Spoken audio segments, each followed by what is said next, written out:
Un grand salut fraternel à toutes les téléspectatrices et à tous les téléspectateurs de la grande famille, de notre grande planète Zouk TV. Je rappelle que nous émettons depuis des studios à Fort-de-France, mais que nous sommes regardés en particulier par la communauté guadeloupéenne, que j'aimerais entendre cette fois-là au cours de cette édition, parce que ça nous fait du bien de temps en temps quand ils nous appellent, et puis la Guyane et puis le reste du monde par les bienfaits d'Internet. Aujourd'hui, nous serons, je ne vais pas entre femmes, puisque bon, si le transgenrisme est très à la mode, mais j'ai deux femmes invitées et on va s'attaquer à un mythe de femmes. Et à l'occasion d'un événement littéraire dont on va parler, nous parlerons des mamans. Maman doudou, vous connaissez notre société en Martinique, en Guadeloupe, où la maman est le potomitan, où on ne peut même pas imaginer vivre sans maman dans une société extrêmement matriarcale. Eh bien, avec Marilyn Ampigny, que je salue. Bonsoir Marilyn. Bonsoir à tous les téléspectateurs, bonsoir à toi Fred et bonsoir. Eh bien, grâce à Marilyn, nous aurons la chance d'entrer bien sûr, dans un mode romanesque sur une histoire dont elle va nous parler tout au long de l'émission, mais qui tourne autour justement du débat que je souhaiterais animer ce soir avec vous. Est-ce qu'on peut vivre sans maman? Est-ce qu'une société comme la nôtre, est-ce qu'on peut grandir sans la maman physique, pas la figure maternelle? On s'est bien compris là-dessus.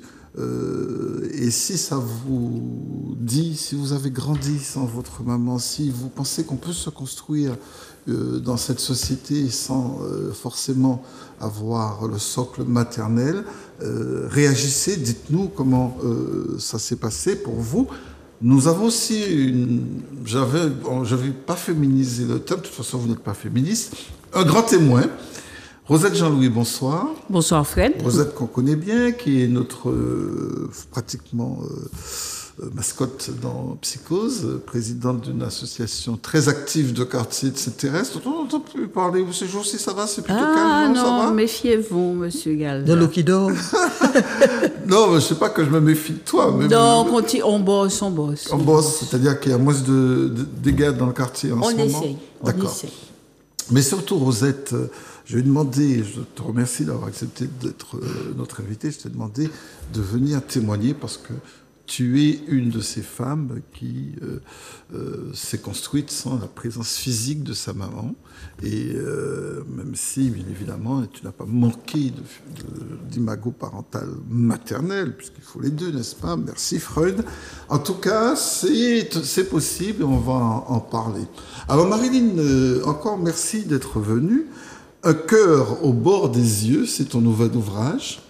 Et qui t'a pris combien de temps? Près de 9 mois à peu près. On fait son faire de jeu de mots. C'est près de 9 mois d'écriture. Et puis, en ajoutant le temps d'impression, le temps qu'ils viennent par bateau, le temps qu'ils se mettent dans les rayons, allons dire 1 an à peu près. Alors, c'est quand tu m'as contacté pour me parler de la sortie de ton ouvrage, j'étais complètement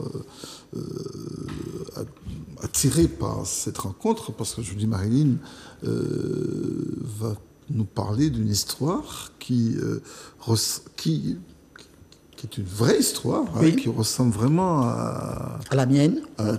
Et à celle d'autres. Voilà, donc, mais qui, évidemment, peut heurter ce mythe. Parce qu'on se dit, dans cette société, parce qu'il s'est agi de raconter, que je ne dise pas de bêtises, l'histoire d'une enfant née. Le jour où sa mère décède. Ça veut dire que le jour où elle ouvre les yeux, sa mère les ferme. Bien. Donc, il n'y a pas de mythe qu'elle attaque. Non, pas le mythe de la mère, même si on va parler tout à l'heure. On en parlera de façon générale, mais voilà. Elle s'est construite comme ça. Oui, c'est sûr. Et ta réponse, parce que tu l'as posée tout à l'heure, à Rosette comme à moi, et aux gens qui vont nous appeler d'ailleurs, oui, je crois que nous sommes les preuves qu'on peut se construire sa maman. Mon livre ne parle pas de... Il dit comment la petite fille, s'est construite sans maman. Il ne dit pas qu'on ne peut pas, heureusement, sinon je serais pas. Ça veut dire que je n'ai pas réussi ma vie non plus. C'est presque autobiographique, alors si j'ai bien compris. Si on veut. Mais je trouve que l'héroïne est beaucoup plus lumineuse, beaucoup plus bienveillante, et beaucoup plus sympathique que moi. Mais grosso modo, elle comme moi, nous avons perdu notre mère le jour de notre naissance et on a aussi embrassé des parcours semblables, professionnels, on va y venir. Ce qui fait que c'est à la fois un livre qui parle d'intimité, de cette chose-là, comment on est le jour même que sa mère meurt et comment s'en sort. Et donc c'est intime puisqu'elle raconte l'amour qu'il a sauvé, l'amour des autres, sa manière d'être en compagnie des gens, comment ça va influer sa vie, ça va influencer son environnement et sa manière de voir le monde. C'est pour ça d'ailleurs que ça s'appelle Le cœur au bord des yeux, parce que dès le départ, on sent que c'est une enfant qui a de l'empathie pour les autres. C'est pour ça, comme on dit, le cœur sous la main, qui est la forme de la générosité. Elle, c'est au bord des yeux parce qu'elle a une tendance à regarder les gens, pas avec la raison d'abord, avec sa raison d'abord, mais avec son cœur d'abord. Elle a une sorte d'empathie, de tendresse. Son regard est une sorte de bienvenue pour autrui. Tu vois? Mais est-ce que c'est une façon de se protéger contre ce manque Est-ce qu'on ne manque pas de mère lorsqu'on est sans maman? Je vais quand même poser d'abord la question à Rose. Est-ce que ça ne manque pas? Alors, quand on voit que les autres arrivent à l'école avec maman, oui. etc. Mais en fait, c'est partout où on va. Quel que soit le lieu dans lequel on se trouve et qu'on n'a pas de maman, c'est clair et net que ça a une incidence. Mais c'est vrai que il faut aller au début quand même. Il faut savoir aussi la perception que l'on a de ce qu'on appelle la mort, comment on l'appréhende. Il y a l'environnement aussi lorsque l'on perd cette personne. Et il faut avoir aussi la volonté et cette capacité de vivre quand même. On n'a pas le choix.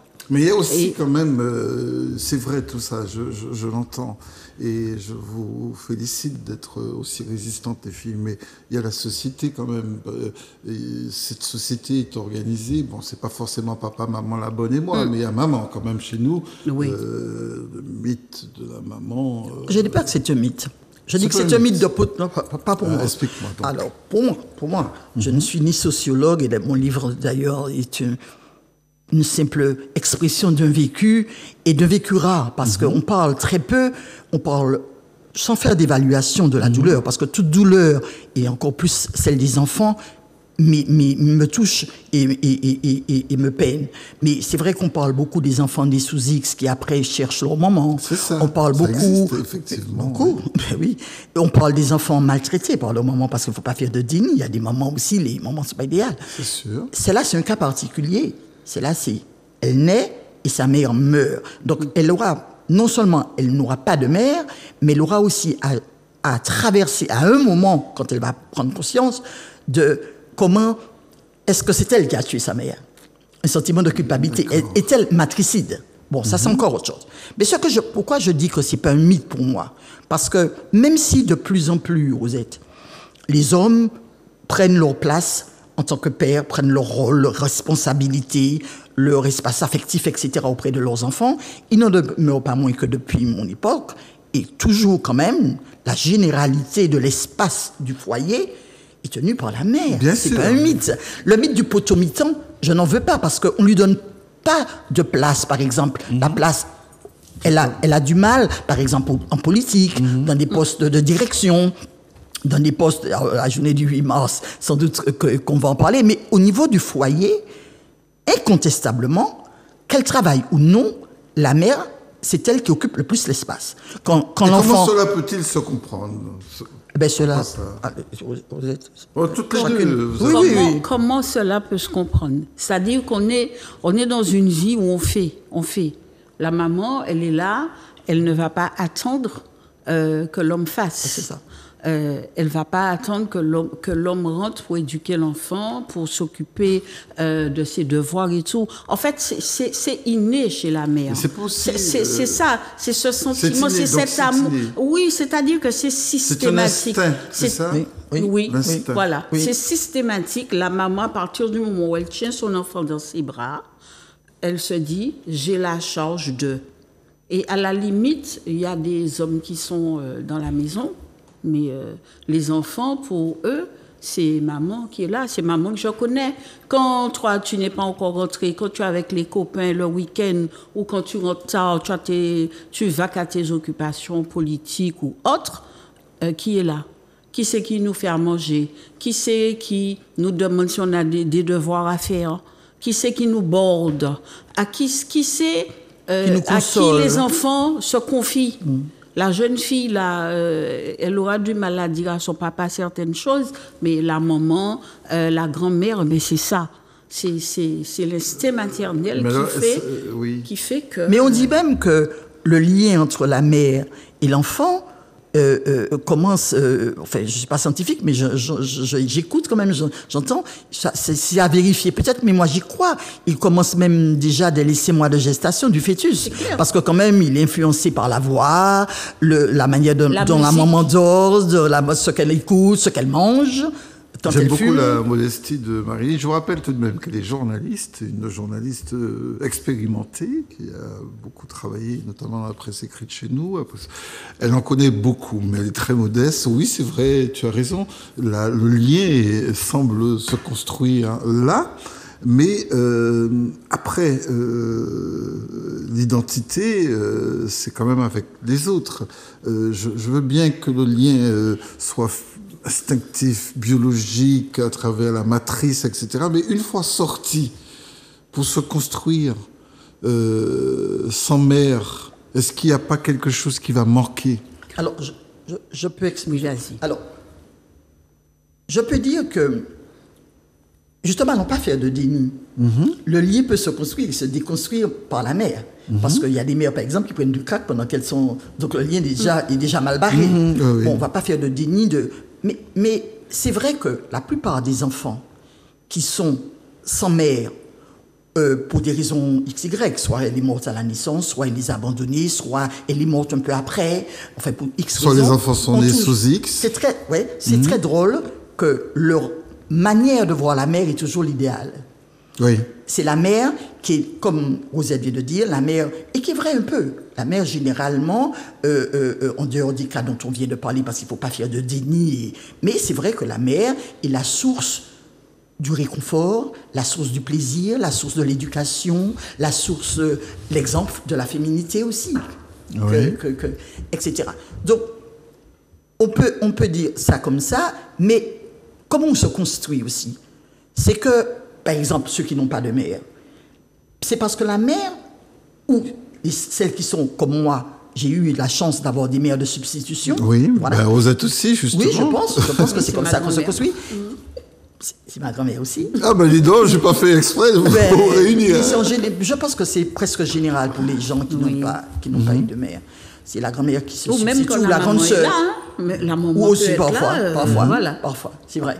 Et donc, en fait, la mère, tout ce que je viens de dire, les sources et celles de substitution, te donne les matériaux pour te construire. Elle ne te construit pas, selon moi. Oui. Elle te donne, c'est pour ça qu'elle est le pilier, elle te donne comment voir la vie, comment voir les rapports humains, comment voir l'éducation, comment voir la mer, comment voir la nature, comment te voir toi, comment te voir toi. Enfin, toi, elle te donne de quoi les matériaux pour te construire. Ça veut dire qu'aussi, en maçon, il y a le béton. Le béton, c'est sa manière de voir son éducation. Il y a des piliers, c'est sa manière de voir la nature. Elle te donne, et c'est toi, bien sûr, qui, avec tous ces matériaux-là, les défends. Parce que ça existe aussi. Oui. Ceux qui ne suivent pas, ce serait trop simple, trop naturel que l'éducation de la mère, quand elle a été si bien faite que ça, même si Freud dit qu'il n'y a pas de mère, il n'y a pas d'éducation parfaite. Mais disons qu'elle est quand même généralement belle, harmonieuse, bienveillante, douce, affectueuse. C'est la bonne mère de Marseille, quoi. Yes. Notre maman Doudou. Notre maman Doudou à nous. Nous, on a la capacité, l'enfant, je veux dire, a la capacité de déconstruire cela, de prendre les matériaux et de la villa qu'il aurait pu faire s'il était, qu'on lui a donné, il en fait une vieille case. gaz, ou il a jeté au gré du vent. Donc, la mer, oui, moi j'affirme que ce n'est pas un mythe que la mer martiniquaise, que je connais mieux, je pense que l'italienne, les juives aussi ont ces côtés-là, mais je parle mieux de ce que je ne connais pas en fait, puisque je ne l'ai pas eu. Et je n'en suis pas une non plus. C'est le mot du vocabulaire du Larousse avec lequel je suis le plus à l'aise peut-être, puisque je ne l'ai jamais dit et on ne me l'a jamais renvoyé. Voilà. Mais en fait, son manque fait que je crois que je l'ai cherché, que je crois que je peux la dessiner en tout cas. Et je dis qu'elle est là pour nous donner les matériaux. Oui, elle est là. Elle est beaucoup plus présente que le père. Même si le père est dans la maison. Alors pourquoi Jusqu'à présent, non, j'ai bien dit tout à l'heure que c'est en train d'évoluer.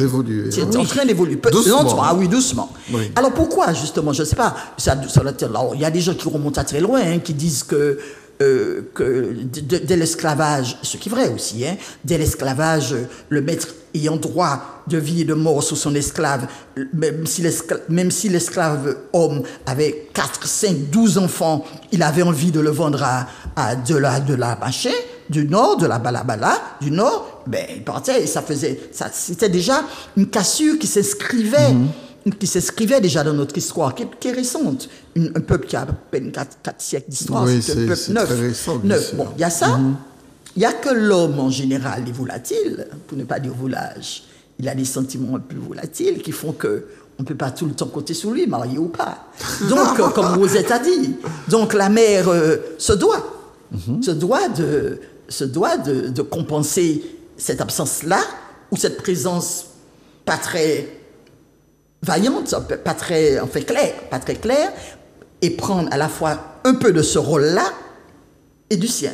Ce qui fait qu'elle est véritablement le potomitan de la maison, le potomitan de la société culturelle, éducative de la Martinique. Mais elle n'est pas le potomitan de la Martinique, malheureusement. Justement, je trouve qu'elle n'a pas sa place, la femme. Parce qu'il y a elle n'est que, elle n'est que mère. Voilà, en quelque part, même quand elle travaille, etc. Sans maman.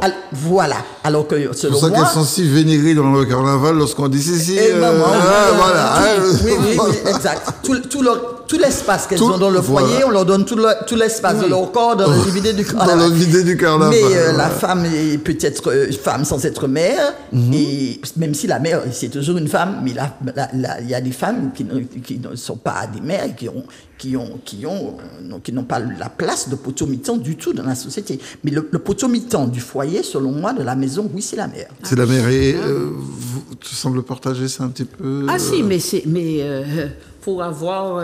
pour être mère toi-même. Pour être mère et pour avoir élevé des enfants sans papa...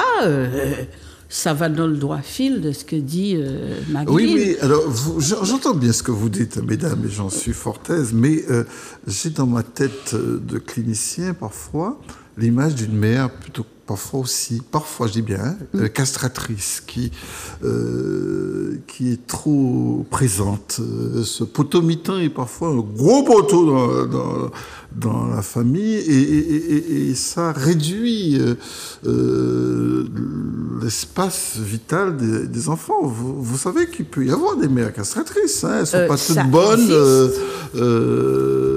même lorsqu'elles sont avec de très bonnes intentions. Oui, les mères qui étouffent. Ah ben oui, les mères qui étouffent. Voilà. Alors, Fred, pourquoi ça se passe? Il faut se poser la question. Pourquoi? Est-ce que c'est inné chez la maman? Parce que c'est vrai qu'il y a des mamans très autoritaires, très directives, ou des fois hyper protectrices, parfois pas forcément. Trop d'affection. Voilà, trop déjà. Qui trop embrasse mal étreint. Exact, oui. Et c'est ça. Mais quel est le juste milieu dans ces cas-là? C'est peut-être vous. On n'arrive pas trop à trouver un juste milieu. Sinon. Elle est comme ça. C'est comme ça. Et il y a des hommes aussi qui vivent avec ce genre de femmes. Et les pauvres, enfin, moi pas qu'à très plaindre non plus, mais c'est assez difficile parce qu'elle a su prendre sa place et tout le monde est au garde à vous. Et l'homme n'a pas trop le choix que de suivre. Et notre héroïne... Moi, je ne vais pas les plaindre. Je me dis qu'ils ont qu'à chercher leur place. Moi, je m'occupe de la mère, du père et de l'enfant, là, aujourd'hui. Pas du rôle du père qui ne... Moi, je dis que la mère... Aussi, la mère doit se chercher des places parfois, parce que parfois elle travaille pas, elle n'a pas les moyens, mais il faut. Elle est dépendante. Voilà, mais quand même malgré tout, elle assure des choses. L'homme aussi, il est majeur, il est mature. S'il veut jouer son rôle de père, il doit pour cela jouer des coudes, il doit le faire. Moi, ce qui m'intéresse. J'ai bien dit, je crois avoir commencé l'émission comme ça, qu'il n'y a pas de mère idéale, qu'il n'y a pas de père non plus idéal. Je crois même que c'est Freud qui l'a dit. Il y a pas. Sûr, les enfants ont toujours quelque chose à reprocher à leur maman. À leur papa. C'est normal. C'est comme ça qu'on se construit d'ailleurs. Dans la faille qu'on croit voir ou la faille qu'il y a.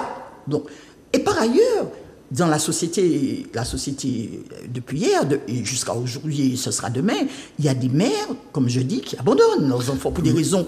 Donc la mère n'est pas un idéal. Je crois que c'est rassurant pour celles qui nous écoutent et ceux qui nous écoutent de savoir qu'effectivement, il n'y a pas de mère idéale. Mais n'empêche parce qu'il n'y a pas de personne idéale. Voilà ce que je veux dire. Sauf que notre société est quand même très injonctive. Sur la question de la maternité, notre société a des attentes bien précises et on aurait presque dit que les mamans sont enfermées dans ces rôles attendus. On attend des rôles bien précis d'une mère. Et je crois qu'elles le remplissent. Elles le remplissent pour la plupart. Il y a des mères, par exemple, comme tu dis, mais on ne va pas le nier, qui étouffent, pas seulement de trop d'autorité, mais même de trop d'affection. De trop de possession. Elle renvoie sous l'enfant ce qu'elle a voulu être et ce qu'elles n'ont pas eu, ou ce qu'elle reproduit de ce qu'elle a connu. Il ne peut pas avoir de mère idéale, il ne peut pas avoir de père idéal, puisqu'il n'y a pas d'homme. Est-ce que tu te dis ça, Marilyn, a posteriori, parce que finalement tu as grandi sans ta mère, donc tu t'es bien construite, et je sais comment tu es très bien construite, chère dame, mais n'empêche que ça n'a pas dû être simple tous les jours, parce qu'il y a des endroits où la mère est nommée comme étant la personne ressource. À l'école, comment tu faisais? Personnellement, j'ai pas souffert de ça, parce que j'ai eu des mères de substitution. C'est ça. J'ai eu des gens... Que tu appelais maman. Mamie, maman Zaza, même des tantes aussi. À cette époque, il ne faut pas oublier quand même le voisinage était une famille élargie. Donc, je vais souffrir plus tard de ce meurtre, de ce sentiment de culpabilité qu'il faudra que je m'enlève. Parce que quand on se sent coupable de quoi que ce soit, là, il s'agit de se croire coupable de la mort de quelqu'un, mais quand on se sent coupable de quoi que ce soit, on a tendance à toujours agir pour se dédouaner de la chose et ne pas agir ni pour soi, ni pour s'épanouir. C'est pas seulement se sentir coupable. Se sentir coupable a des effets secondaires, des effets collatéraux, je dirais même immenses et immondes. C'est ça qui a été mon problème. Mais j'ai eu, et c'est pour ça que je dis, comme moi, j'ai peut-être des amis, plein d'amis qui vont vous dire quelque chose sur le moment, et c'est normal. Mais moi, j'ai vu des mères que je dis idéales parce qu'elles étaient là quand l'enfant avait besoin d'elles pour quoi que ce soit. Et d'ailleurs, on dit, et ce n'est pas une parole en l'air, qu'on est mère à vie. On ne dit pas ça d'un père. On dit qu'on est mère à vie. Donc, pour rire, pour la consoler, pour la guider, pour l'éduquer, avec les moyens qu'elle a, parfois, parce qu'il y a des statuts parfois plus faciles que d'autres. Mais quel que soit le statut, il y a des mères qui remplissent le rôle que la société leur a donné.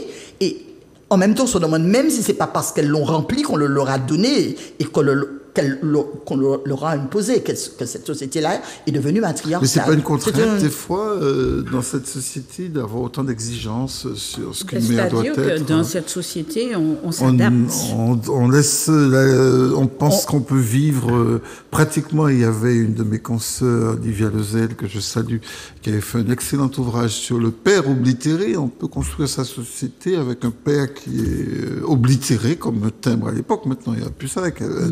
avec Internet.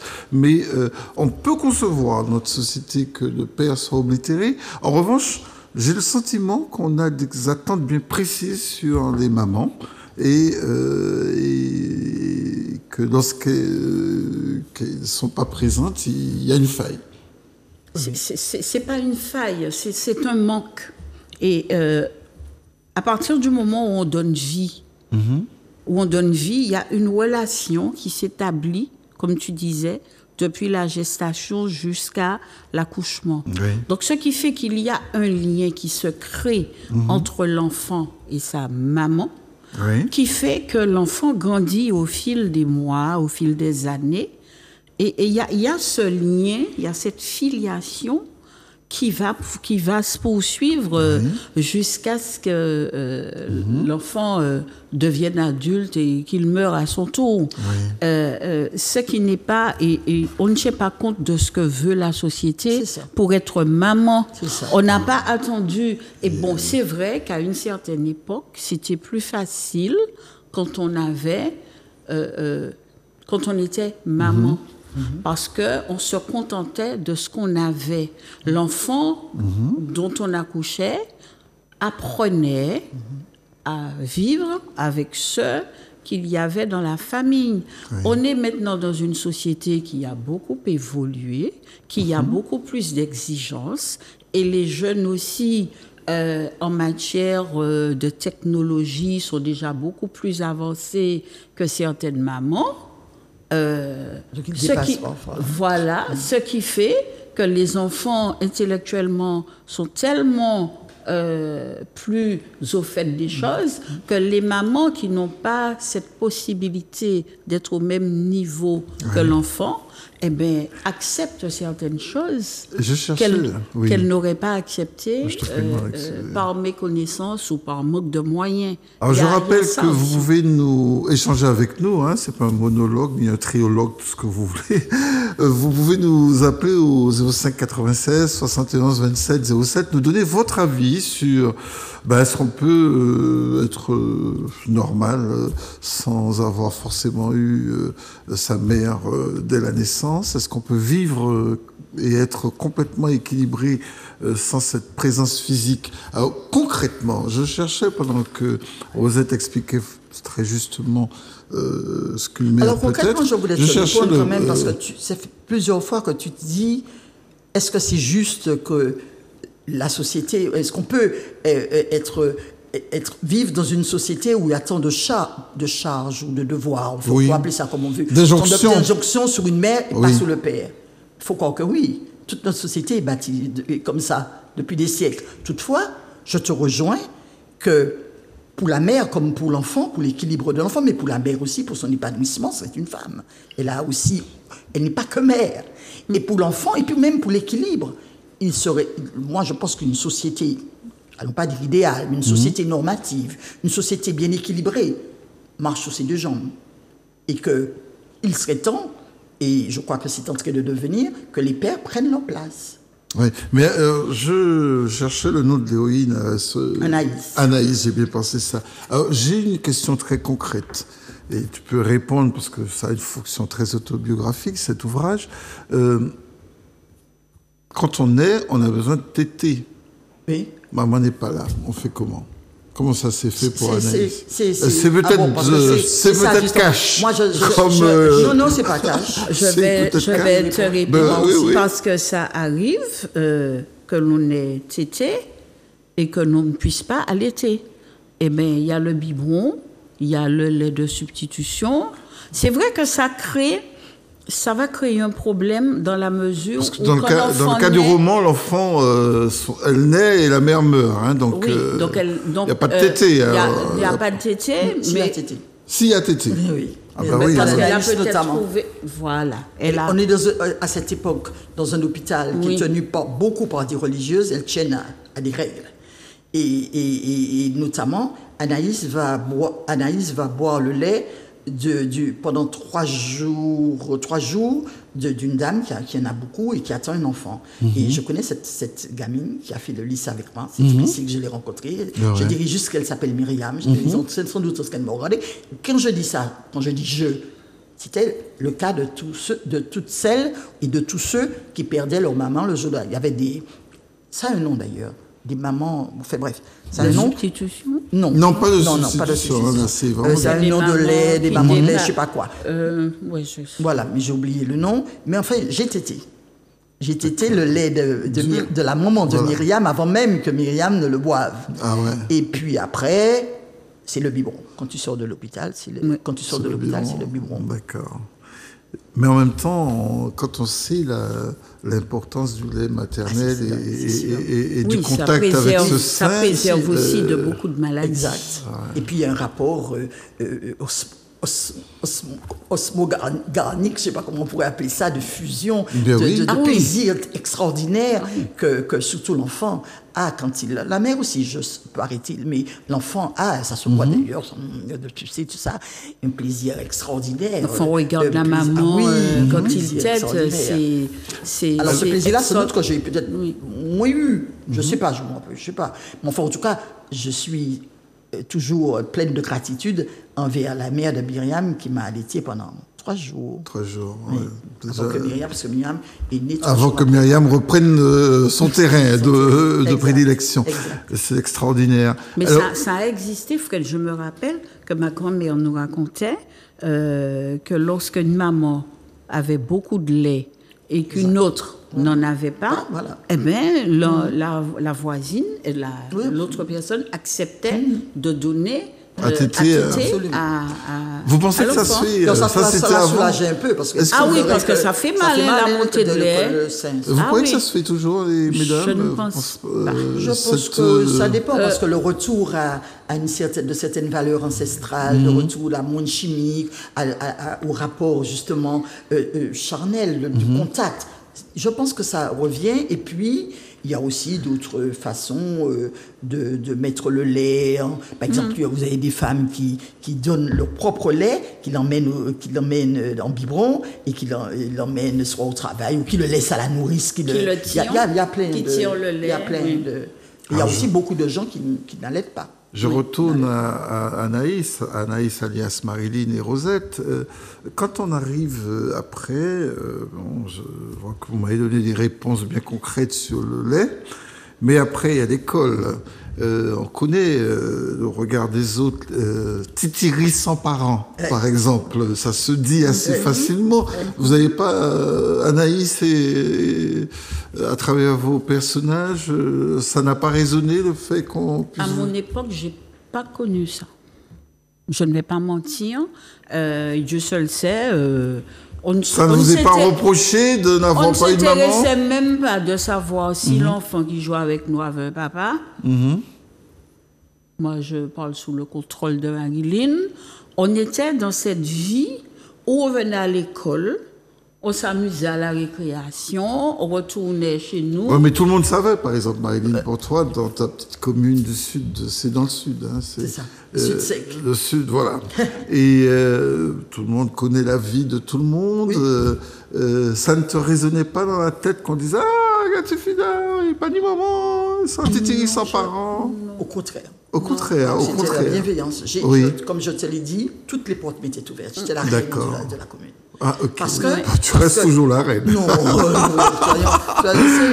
mais non, c'est vrai. Parce que, d'abord, je n'étais pas un titiri sans papa, sans maman.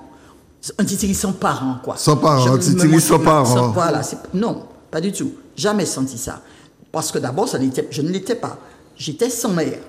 Bon. Mais justement, enfin, à mon époque, je parle de moi. Dans le livre, je le dis. C'est ça qui m'a construite, justement, comme je le dis. C'est tout l'amour qu'on m'a donné. Ouais. Tout l'amour qu'on avait pour elle, la morte. Mais tout l'amour peut-être que je dégageais aussi petite. Et tout l'amour aussi qu'on avait pour cet enfant sans maman. Ben oui. Moi, au contraire. J'étais trop gâtée, d'ailleurs, je pense. Toutes les portes m'étaient ouvertes. J'entrais comme je voulais chez mes camarades. Je repartais comme je voulais. Une certaine compassion? Peut-être. En tout cas, j'ai eu de la bienveillance. Donc, de ma grand-mère, d'une de ma grande sœur, de mon père, et particulièrement, comme je te dis, de tout le bout de cette commune, qui était un petit village à ce moment-là. Donc, en fait, tu as été la dernière, forcément, de la fratrie, jusqu'à un moment... maman est partie le jour même de la ta fatigue naissance. maternelle. Oui, maternelle, on est bien d'accord. On est bien d'accord. Absolument. Donc non, j'ai pas souffert de ça. J'ai pas D'accord. souffert de ça. Non, et puis en plus, j'ai bien travaillé à l'école, j'étais remuante, j'étais pleine de vie, trop même, énergie. Non, c'est comme je te dis, c'est la presse, parce que les mères de substitution, elles prennent d'autres places après, puisqu'elles sont que pas que deux, mais elles ont leur vie après. Il y a ma grand-mère qui meurt, il y a l'une de mes sœurs qui va se marier et avoir ses propres enfants. Et c'est là que la place, il faudra savoir. La combler, voilà, ce moment. Et c'est là que la souffrance commence à émerger. Exactement. Hein. Et comment tu faisais alors, dans ces cas-là, quand tu souffrais de ça? Parce qu'on souffre de ça. Je pense, grosso modo, que moi j'ai eu deux possibilités.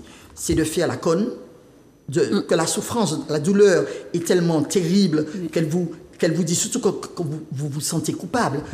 Vous vous sentez pas seulement coupable, vous vous sentez coupable d'avoir tué votre mère. Oui, c'est ça. C'est quelque chose d'horrible. Oui. Donc on peut tomber justement dans l'horreur de dire, si ça a tué maman, ça ne peut pas faire encore. Et on peut aller vers des dérives, des chutes dans l'abîme, dans les gouffres, etc. Mais j'ai eu cette chance, l'amour, l'humour, l'amitié, les livres, oui, et puis de rencontrer le théâtre. Oui, c'est ça. Voilà. J'ai eu c'est vrai cette que chance. c'est une On a ces comédienne. deux, je crois que souvent, on a ces deux choix-là. D'accord. Le choix de ces deux excès. C'est une sorte d'exutoire, en fait. Oui. Que ce soit de sombrer Exactement. Ou de s'accrocher. et de se dire même. Alors, on dit ici, la première, c'est comment ça tue maman, ça on peut pas faire, On peut aller péter banque, on peut aller péter monde, ou alors on se dit, mais j'ai eu de l'amour, tout ça, mais je l'ai tué pour rien alors, si je me mets à m'abîmer. C'est sûr. Ouais. Et on a l'impression qu'elle nous regarde chaque jour, qu'elle est là, et qu'il serait bien de l'honorer un peu en faisant du mieux qu'on peut. Voilà. En tout cas, je sais, peut-être que certaines personnes n'aiment pas ce terme, ça provoque quand même beaucoup de résilience dans ces genres de situations où il faut quand même s'accrocher. Il faut avoir beaucoup de volonté, et alors, beaucoup sur de quoi mental. toi, Rosette, sur quoi tu t'appuyais pour accepter d'être différente, parce que vous êtes différente quand même. Oui, on même est différente. Même si vous avez eu des mamans de substitution. Maïline n'a pas eu la maman. Moi, j'en ai une. Mais c'est comme si... Voilà. C'est la grand-mère qui a, C'est ça. dès les 11 jours, a pris le relais. Elle te donnait pas à téter quand même, la grand-mère. Non, mais Parce qu'elle n'en avait plus. je dormais sous son ventre. C'était ma maman. Quoi. Et elle m'a tout appris. Quand tu as 9 ans, on arrive à avoir les menstrues et tout. C'est la grand-mère qui est là. C'est quand on a un petit chagrin, quand on commence, on a un problème à l'école, on a un souci, c'est elle qui est là. Quand on est ado, c'est elle qui est là. Quand on est grande. En fait, l'amour est tellement grand. Et en fait, on veut rendre hommage à travers notre façon d'être, notre façon de nous comporter. On se dit, mais si elle était vivante, elle aurait aimé qu'on soit comme ça, comme ça. Donc pour nous, c'est un devoir, c'est un défi face à toutes les tribulations que l'on peut rencontrer. Il y aura toujours un événement qui va nous rappeler. Marilyn, ce sera la tati, ce sera les gens qui lui ont ouvert les bras. Elle va se dire, mais j'ai reçu tellement d'amour que je ne peux pas aujourd'hui ne pas le rendre et j'ai le devoir d'y... Il faut y aller. Et c'est vrai qu'il y a des moments où on a des coups de blues, il ne faut pas croire qu'on est de fer, mais on a cette capacité, cette volonté, ce mental, on a cette résilience. Mais ce n'est pas donné à tout le monde. Je tiens quand même à vous vrai. dire qu'il y en a qui souffrent de ça d'ailleurs, qui peuvent nous appeler. J'ai envie que le livre donne de l'espérance. C'est ça, voilà, absolument. Mais on le sait bien, je dis que cette souffrance-là, quand on la prend à bras le corps, quand on comprend ce qui s'est passé, soit qu'elle nous a abandonnés, soit qu'elle est morte, soit ceci, elle peut, je le répète, nous faire sombrer dans une telle souffrance qu'on voit qu'on boit du noir. Bon, c'est le noir, bon, j'aime pas trop Oui. parce que c'est pas une couleur trop plus sombre que l'autre. Mais en fait, c'est comme ça qu'on parle. On boit du noir tellement qu'on est aussi dans des agissements, des envies, des fantasmes qui sont très ténébreux. Oui, c'est vrai. Et puis, par contre, comme Rosette dit, quand on a eu un peu de lumière, on va nous, c'est ça notre résilience. C'est pas tellement la bravoure, des choses comme ça. C'est d'être toujours, vouloir des étincelles de lumière et vouloir les voir dans nos yeux et vouloir les voir dans les yeux des autres, vouloir en donner. Enfin, moi, c'est ça. Je ne me sens pas plus combative ni résiliente que d'autres. Il y a plein d'handicaps que des enfants ont eu des mères étouffantes, comme tu viens de dire, des mères qui abandonnent, des mères qui dictataient, quoi. Comme la mère de Psychose, d'ailleurs, la Psychose de Hitchcock. Oui. Non, moi, j'ai eu tout simplement, comme vous l'a très bien dit, eu envie de voir les lumières qu'on m'a données dans les regards, dans les sourires. Est-ce que les gens te parlaient de ta maman? Après, oui, bien sûr. Toutes ces personnes qui étaient oui, bien autour, sûr. elles t'en ont parlé? Bien sûr. Mais avec beaucoup de bienveillance. Ouais. Beaucoup de bienveillance. Et celle qui l'a été le plus et qui aurait pu l'être le moins, c'est ma grand-mère, parce que c'était sa seule enfant. Aïe. Comme moi. Était sa seule enfant. Et elle m'a dit des choses d'une beauté extraordinaire. Elle m'a dit que oui, qu'elle a perdu sa fille, son unique fille, mais que son unique fille lui a laissé un sublime cadeau. Je pense que quand elle allait la voir, parce qu'elle m'emmenait la voir au cimetière, j'entendais des douleurs terribles. Elle lui parlait comme je te parle. Hein. Je mettais devant, moi je me mettais un peu plus loin, mais j'entendais bien sa souffrance. Mais avec moi, elle a toujours été... J'étais son cadeau. Oui. D'ailleurs, c'est l'une des personnes qui, j'ai vu ça après dans les yeux de mes sœurs quand elles ont leurs enfants, c'est l'une des personnes qui, quand j'avais la grippe, on avait l'impression que j'allais mourir demain. Elle avait des yeux d'un amour absolu pour moi. Alors c'est fort quand même, parce qu'elle perd sa seule enfant, c'est pas son unique enfant, et elle le reporte, et plus.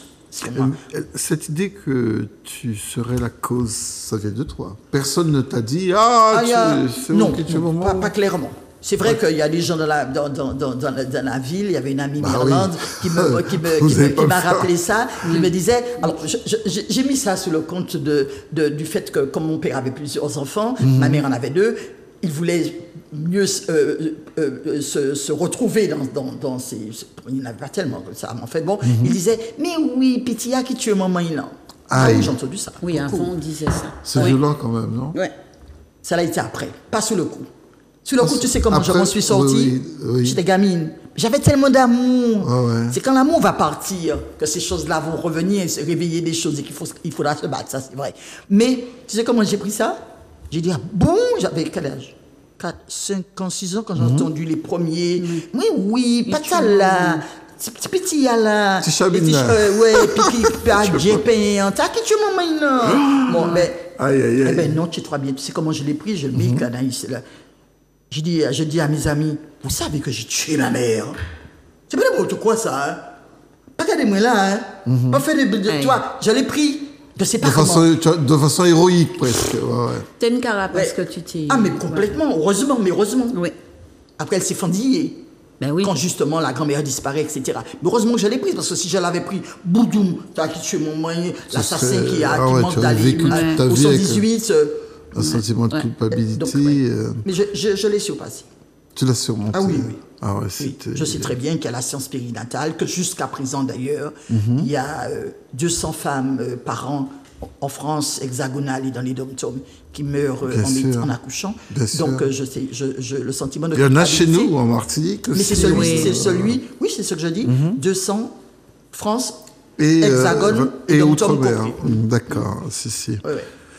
C'est une histoire extraordinaire. Nous vous demandons d'ailleurs de nous donner votre avis ou témoigner. J'aimerais bien vous entendre là-dessus, cette situation, comme quoi on peut grandir. Hein, oui, vous êtes des preuves vivantes. C'est vrai que c'est pas tous les jours qu'on aborde ce sujet. C'est vrai que c'est un sujet qui est poignant.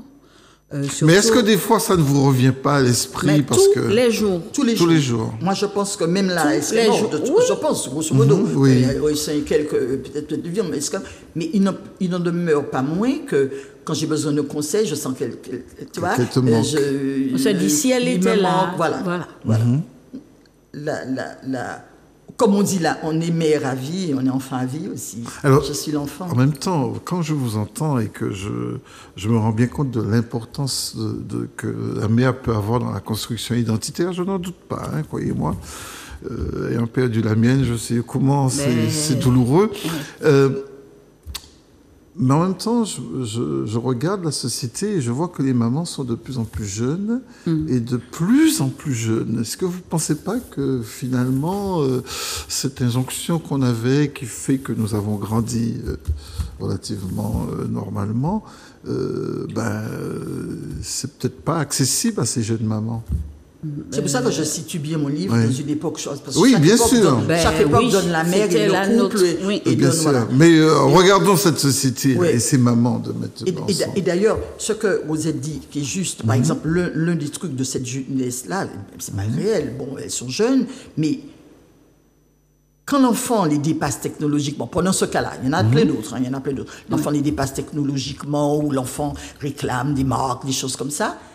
Elles ont, du mal, trop jeunes, à pouvoir leur donner d'autres valeurs, les emmener sur d'autres chemins de valeurs aussi fortes, sinon peut-être même plus durables et pérennes, et plus profondes et plus belles que celles de Nike ou de, pardonne-moi, voilà. Et elles n'ont peut-être même pas parfois, et les enfants de maintenant n'ont peut-être pas toujours la chance de trouver dans leur espace ces mamans de substitution, parce que les grands-mères... Le voisinage a changé aussi. Ben oui, chacun... et comment... Donc finalement, la mère devient encore plus importante. Oui, c'est ça. Puisqu'elle n'a plus d'aide de ses voisins, même de la famille, qui est maintenant disséminée, va là où le travail l'appelle, va en France aussi, etc. Mais quand elle est très jeune, moi, je pense que c'est difficile. Alors, est-ce qu'elles sont accompagnées, ces mamans qui sont très jeunes Il y a des structures, il y a des associations. Alors, il faut saluer à notre époque, là, les associations qui font un travail extraordinaire, qui font, tu as les espaces de vie qui reçoivent les jeunes, qui accompagnent. Aujourd'hui, j'ai connu ça, je travaillais dans les écoles où tu as des gamines qui ne vont pas se confier à leur maman, mais qui vont venir se confier à la tati ou à la voisine qu'elles ont observée depuis un moment, même si elle n'a pas d'enfant, mais ils vont se dire, je suis sûre que j'irai, qu'elle va me réconforter, qu'elle va me donner. Ils ne se confient pas parce que cette mère est inaccessible ou... C'est-à-dire que les enfants, ils observent beaucoup. Que ce soit, qu'ils soient petits ou tout grands. Ils vont sentir cette fibre, ils vont se dire, je vais aller demander à voisine ou à tati quelque chose. Il y a des enfants qui sont très attachés à leur tati, qui vont se confier à leur tati, pas à leur maman. Parce que, comme disait Marilyn, la maman est tellement comme ça. Et l'enfant va se dire, moi, je ne vais pas aller dire ça à ma maman, je la connais déjà, elle va commencer à crier après moi, et je n'aurai même pas le temps de finir la phrase que j'aurais commencé. Tu vois? Mais aujourd'hui, tout n'est pas noir. C'est vrai qu'il y a des enfants qui n'ont pas de maman, mais ce qu'on n'avait pas à notre époque, on l'a aujourd'hui, c'est-à-dire les structures qui accompagnent. Je trouve qu'à notre époque, et Marie en parlait, notre société s'organisait pour substituer.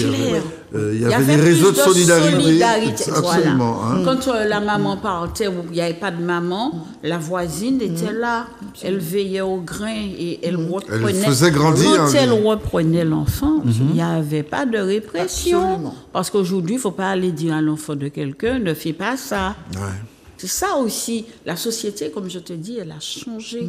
Et c'est ce qui crée un petit peu le désordre et puis cette souffrance aussi. Est-ce qu'il faut, en vous écoutant, est-ce qu'il faut à la fois réintroduire la mère, parce que c'est vrai qu'on dit oui, il faut réintroduire le père, les pères sont absents dont acte. Mais face à la précocité de ces maternités, est-ce qu'il n'y a pas un effort à faire quand on sait le rôle d'une mère dans la construction de l'identité? Oui, il faut accompagner, mais faudrait-il aussi que ces jeunes, et comme Marilyn dit, elle aurait pu être une délinquante, elle aurait pu dévier, il aurait fallu aussi que ces jeunes acceptent qu'on les accompagne. Parce qu'il y en a qui ont des enfants très jeunes qui te disent, si mon fait, je m'en tu peux dire, moi pas besoin qu'on vienne dire moi. Parce que ce que tu vas expliquer à la jeune, ça ne va pas lui convenir parce qu'elle a déjà dans sa tête, elle a son mode de vie, elle a sa vision de la société, elle a la vision de sa maternité, elle sait comment elle veut vivre. Et toi, tu vas venir là sur son terrain, elle va te voir comme une ennemie qui veut l'obliger à faire quelque chose qu'elle ne veut pas faire. Donc là, il faut avoir cette psychologie, il faut avoir cette manière, cette douceur aussi. Il faut savoir parler à notre jeunesse et c'est ce qui nous manque aussi. Savoir parler. Tu n'as pas besoin de faire l'ENA pour apercevoir qu'une jeune est en détresse et l'apprendre. Lui dire, viens me voir. Une jeune maman, pas forcément. Ah bien sûr. On parle des jeunes mamans, des très jeunes mamans qui ont... Et c'est un fait social qui est nouveau, qui a commencé aux États-Unis. Donc, par exemple, à mon époque, je n'ai pas connu peut-être une maman qui n'était pas majeure, une ou deux. Donc, c'était très rare. Donc ça aussi, il faut se pencher autre chose. Il faut se pencher sur déjà comment des enfants font des enfants. C'est ça. Il faut se poser de comment c'est... Alors que nous sommes dans une société depuis des années où la contraception est vachement multiple, pour l'homme comme pour la femme. Et malgré ça... Ça a commencé, je me rappelle, chez les Noirs américains en plus, les plus pauvres. C'est quand même assez bizarre. Moi, c'est un fait de société qui peut... Moi, je pense qu'il faut se pencher dessus parce que je pense que ce n'est pas une bonne chose que ça se poursuive. Alors, mais ça, c'est les sociologues, les anthropologues, je ne sais pas moi. Non, les gens comme toi et moi aussi. Non, on se penche dessus. Moi, on n'a pas en fait, tu sais... il se dit aussi que, comme il y a la CAF, ça permet de trouver une source de financement et surtout il y a plein de... Une incitation, tu veux dire? Oui, une incitation et qui permet de construire son budget, quoi. Comme je te dis, il faut avoir la... Moi, j'ai eu mon premier à 17 ans, hein. C'était une jeune maman, alors. Mais Fred, à 16 ans et demi, on m'a dit, bon, écoute, quand tu accouches là, direction Paris, hein, tu vas aller travailler pour t'occuper du marché de celui que tu as emmené dans la maison, là. On va pas le garder, tandis qu'aujourd'hui, c'est inversé. Voilà. Aujourd'hui, tu emmènes 1, 2, 3, 4, 5, 6. On prend. Avec l'argent de la CAF avec. On prend. Les parents, aujourd'hui, ils vont te dire, moi, parce qu'ils mettent les chemins dehors, autant à notre époque, on te mettait dehors. Franchement. T'es prouvé. Et c'était une manière pour eux, pour elles, ou les parents, pour la maman, à t'obliger à prendre tes responsabilités. Ou pas qu'à mener une chose, ou mener une, ou pas qu'à mener deux. Et je peux te dire que l'autre mener une, je t'ai qu'à faire sentir tellement que ou mener une, ou pas qu'à t'ai envie de mener un deuxième, hein. Ça, c'est en total, c'est très différent de ce qui se passe aujourd'hui. Très différent.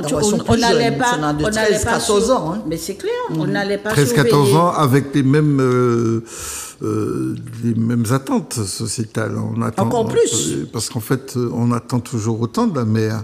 Pas d'elle, non, on n'attend rien. Non, je ne vais pas mentir. Enfin, peut-être que j'aurais bien aimé que les téléspectateurs rappellent. Qu'est-ce qu'on peut... Mais même pas pour... C'est pas méchant quand je dis ça. Non, bien sûr. Qu'est-ce qu'on peut attendre d'une enfant de 13 ans, à part celle qui est... Mais qu'est-ce qu'on peut faire, justement? On va quand même pas les stériliser, mais... Non, je n'ai pas dit ça. Mais je dis simplement que pour moi, c'est un fléau. Parce que 13 ans, d'ailleurs, elle n'a pas goûté à son adolescence. Voilà. Elle complètement. Et elle n'est pas mature pour transmettre pour plein de choses. Peut-être de l'amour, si elle en a eu, peut-être. Mais ça ne suffit pas. Il y a des valeurs qu'elle... Et elle-même aussi, elle a brisé une bonne part de sa vie. Donc, personnellement, je serais pour qu'on se penche sur ce fléau qui date de plus de... Enfin, pour moi, c'est un fléau. Oui. Parce que c'est des enfants qui ont perdu leur enfance et qui font des enfants dont ils ne maîtrisent pas la totalité des responsabilités, des devoirs. J'ai l'impression qu'ils jouent à la poupée. Sans être... Il y en a qui arrivent. Il y en a qui s'en sortent. Il y en a, mais 13-14 ans, celles qui acceptent des aides. Oui. Mais 13-14 ans, c'est difficile. C'est chaud. Hein. Je pense qu'il faudrait sans doute pas les stériliser, ça va de soi, mais sans doute faire de la prévention beaucoup plus fortement que ça. Et puis, ne pas, par exemple, récemment, jouer sous cette démographie qui est en train de s'éteindre, mais c'est pas le mettre sur eux, quoi. Parce que, oui, la démographie, notre démographie en particulier en France, mais en particulier ici, est vieillissante. Mais ce n'est pas parce que des jeunes de 13 ans vont faire des enfants que, oui, certes, elle va être galopante, il y aura du monde, mais quel monde? C'est ça. On cherche de la quantité ou de la qualité? Vrai. On cherche des gens heureux, des gens bien portants, des gens qui ont un bien-être, ou des gens pour économiser, pour aller dans les supermarchés. Ou du bétail, quoi. Voilà. On met du bétail. Comme m'avait dit une mamie sur un média, des poules pondeuses. Voilà. Ah oui, j'ai entendu ça. C'est l'expression qu'elle a. Oui, Elle a dit, oui, on n'est pas des poules pondeuses. Hein. Et l'État, en jouant sur cette histoire de démographie, ça veut dire fait tout azimut, ne donne pas de cadre, d'âge, pas d'âge idéal, mais d'âge quand même, et puis de manière de voir l'enfant. L'enfant, c'est pas un jouet, quoi. C'est pas un bébé. C'est pas une poupée. C'est pas une poupée. Et à quoi ça pourrait ressembler, je pose la question à toutes les deux, un message de prévention pour ces grossesses précoces, beaucoup trop précoces, en s'entend, parce que, bon, à ton époque, 16, 17, c'était déjà précoce, mais à beaucoup plus précoce maintenant. Ah oui, et quel serait le message de prévention? Qu'est-ce qu'il faudrait dire pour que cela... Il faudrait aussi... Moi, ce que je dis, il faudrait que les jeunes acceptent de se confier, acceptent de parler. Oui, mais ça, c'est pas ça. Mais oui, mais à 14 ans, l'enfant te dit, ouais, à 15 ans... Si elle a 14 ans, elle a déjà un copain, c'est que, bon, elle a trouvé ailleurs à 15 un ans, confident. je suis grande. Tu parles de prévention. Je connais des gens, la gamine, elle a 14 ans, elle a son copain de 15 ans qui vient dormir chez la maman, et ça ne pose problème à personne. Demain matin, qu'est-ce qui va se passer? La gamine, elle est enceinte. J'entends parfois quand le gars vient, vous faire bébé un caïman, qu'il prend le tour. Ou bien qu'il y a les dans chambre d'un côté. Voilà. Donc on a... c'est... Comme je t'ai dit, je ne suis pas une spécialiste, je suis une citoyenne quand même engagée au sens où mon regard est toujours vigilant sur tout ce qui m'entoure et ces douleurs-là m'interpellent. Parce que je pense que ce sont des douleurs, tant chez la maman, je parle de ces enfants de 13 ans, et que chez l'enfant. Douleurs, elles sont conscientes, ces mamans, du sort qui... Oui, écoutez, vous avez bien raison de nous interrompre, sinon on est parti dans notre débat. Bonsoir. Bonsoir. Votre prénom? C'est Calixte, Monsieur Joseph. J'ai pas bien compris C'est Calixte. Calixte, bienvenue Calixte. Alors il y a Marilyn, Rosette et moi-même qui sommes heureux de vous avoir avec nous. Merci, bonsoir à vous deux là. Bonsoir. À la Martinique tout entière.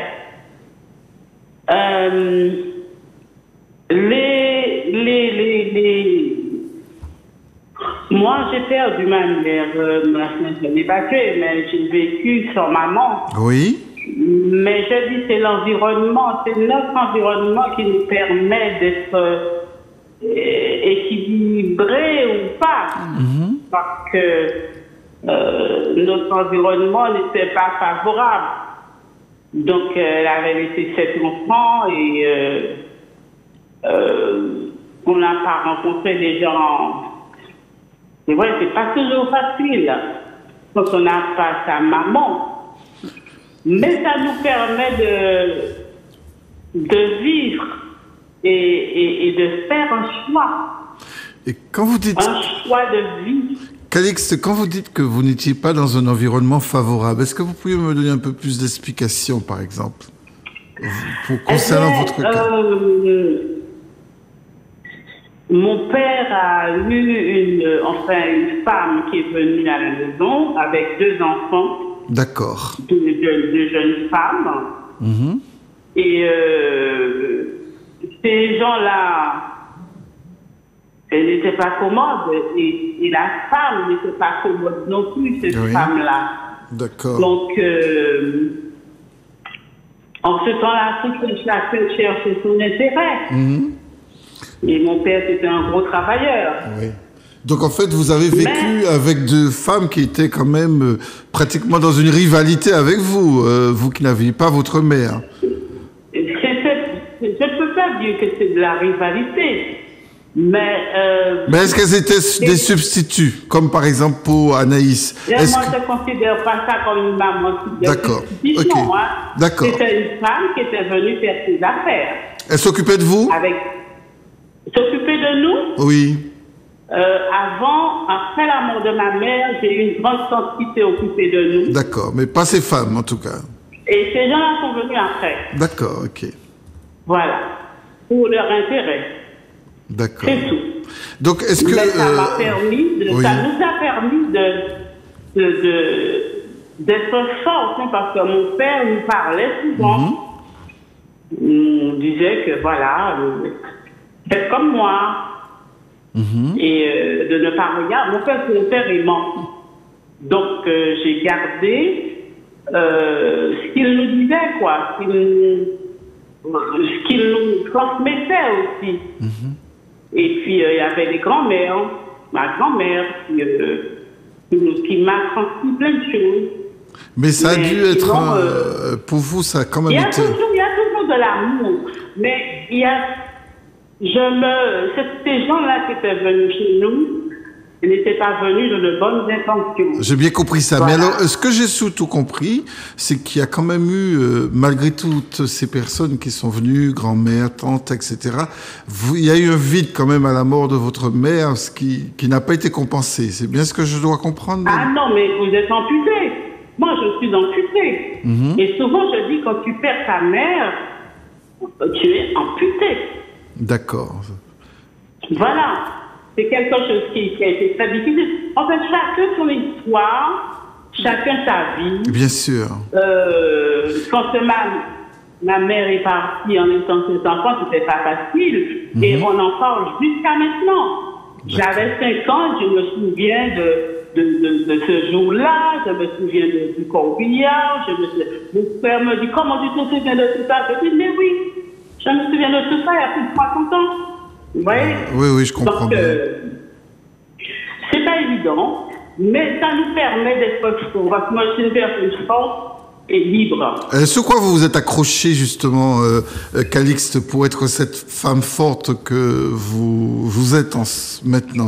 Comment vous avez fait? Sur quoi avez-vous compté? Sur vos ressources personnelles, ou il y a d'autres personnes qui vous ont aidé à grandir? Je dirais sur l'amour que me portait mon père. D'accord. Et la confiance qu'il me faisait. D'accord. Voilà.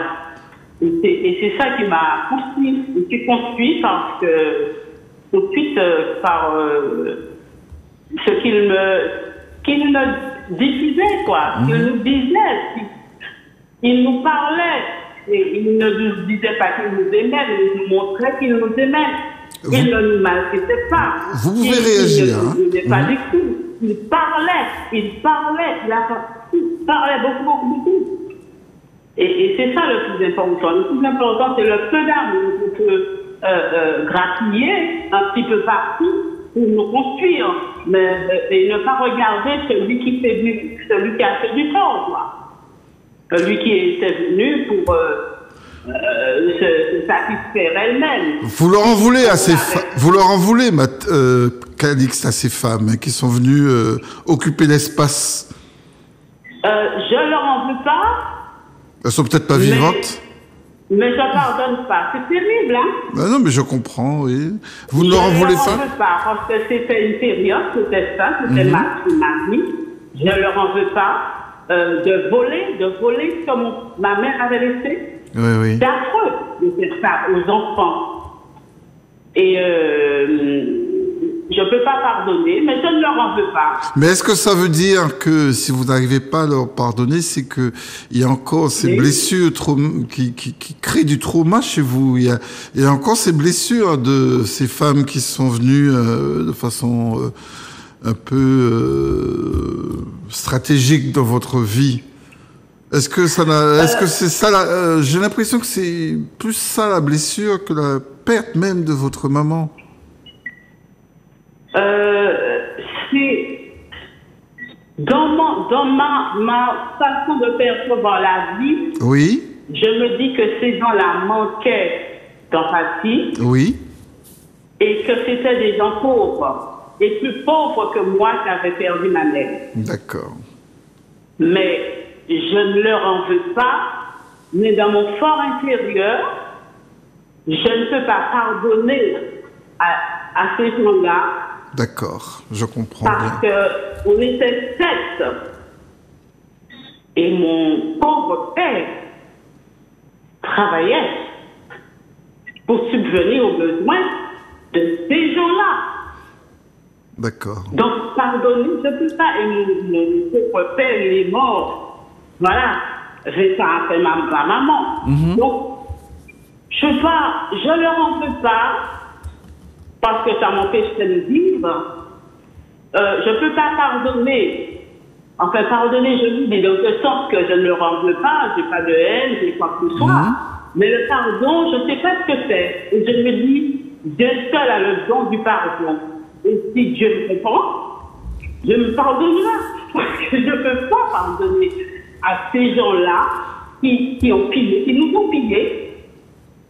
Voilà. Très bien. Et voilà. Mais faire de ça, vivre sans sa maman, on peut vivre sans sa maman, mais c'est son environnement, c'est dans notre environnement qui nous permet d'évoluer et de nous constituer, quoi. Tout à fait. Ou aussi, comme c'était votre cas, ça peut être un environnement bienveillant, comme ce fut le cas d'Anaïs dans le roman de Marilyn Ampigny, mais ça peut être aussi un environnement hostile, comme c'était votre cas, puisque vous dites que vous en voulez terriblement. Elle a eu un environnement bienveillant avec son père. Elle a eu l'amour de son père. Elle a eu l'amour de son père, oui. Mais elle n'a pas eu de ma grand-mère. Voilà, il y a eu de l'amour, mais sauf que vous avez fixé quand même, vous avez fixé sur ces deux femmes qui vous ont quand même volé un peu de votre esprit. Ah non, j'ai pas fait une fixation sur eux. Mais Ah non, j'ai pas fait une fixation sur eux. En tout cas, vous leur en pardonnez pas, hein, ça. Comme je vous dis, si j'avais une fixation sur eux, je leur ai en voulu, j'aurais eu de la haine et tout ça. Mais le pardon n'arrive pas, quoi. D'accord, je comprends. Je ne sais pas ce que c'est que le pardon. Je comprends. Mais, et puis, j'ai rencontré plein de gens dans ma vie. C'est ça. J'ai rencontré une amie qui a perdu sa mère aussi comme moi et qui a rencontré une femme qui s'est occupée d'eux comme c'était leur enfant. D'accord. Ses enfants, comme c'était ses enfants. Mais il y a de bonnes choses dans la vie, mais il faut capter ce qui est beau. Et ce qui n'est pas bon, il faut le rejeter. Voilà. Mais je ne suis pas restée sur le mal qu'on nous a fait, hein, pas du tout, hein. Non, j'ai peut-être été un peu excessif en disant que vous êtes fixé dessus. Moi, je crois que c'est surtout, je note quand même la nature, l'ampleur de la blessure que ça a été au moment où ça s'est fait pour vous. Hein, et c'est pas tout à fait... Le mal, c'est dans notre vie, c'est ces gens-là. C'est ça, voilà, c'est bien ce que j'ai compris. Mais la souffrance, elle est multiple à ce moment-là, quand on perd sa mère. Et la dernière avait 18 mois. Vous comprenez? Je comprends, oui. C'est pas évident quand les gens arrivent chez vous et puis ils arrivent dans les meubles de votre maison, dans vos meubles, et vous fuient. Et c'est ça le drame pour nous. Et faites comme si ces gens-là voulaient effacer les souvenirs de ma maman. D'accord. C'est ça. Et ils n'ont pas réussi. Voilà. Très bien. En tout cas, merci beaucoup, Calix, d'être venu et nous parler de votre témoignage ô combien poignant et surtout intéressant. Allez, continuez à croire que vous allez continuer de grandir et évoluer dans le souvenir de votre maman. Il faut rester libre et aimer toujours aimer les gens. Toujours, Bien. toujours. Allez, merci beaucoup. Parfait. Bonne soirée. À vous aussi. Vous aussi. Voilà, vous voyez que Anaïs a pu se construire, organiser Comme son Calixte. environnement, mais parfois, hein, comme dans le cas de Calixte, on peut être